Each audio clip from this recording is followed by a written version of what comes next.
Les ronces, c'est absolument fabuleux pour la vannerie. Mais pour vraiment en profiter, encore faut-il savoir les choisir. Et moi, ce que j'aime, c'est les belles ronces, pas trop épaisses, super longues et sans ramification.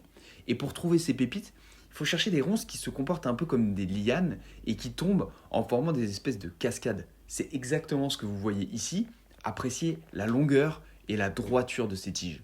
Et par opposition, ne prenez pas ce genre de ronces, c'est toujours possible, mais ce sera moins qualitatif.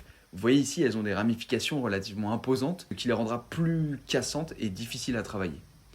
Deuxième astuce pour le prix d'une, une fois que vous récoltez ces merveilleuses tiges, ne prenez pas un couteau ou un sécateur pour les dépouiller, c'est-à-dire enlever les aiguillons, fabriquez une pince à ronces. Le principe, c'est simplement de fendre un bout de bois, de préférence vert, mais pas jusqu'au bout. Ensuite, vous placez la ronce dans la pince et c'est parti. Tous les aiguillons vont virevolter face à la force de la pression de la pince qui parcourt l'ensemble de la tige sur toutes ses faces.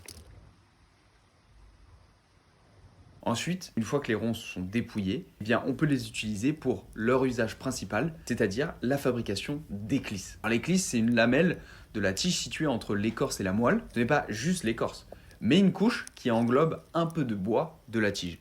On en parlera dans une prochaine vidéo.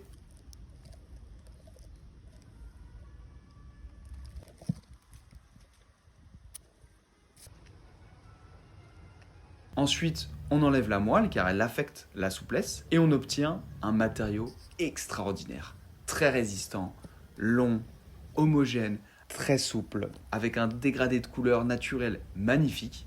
Bref, l'idéal en vannerie.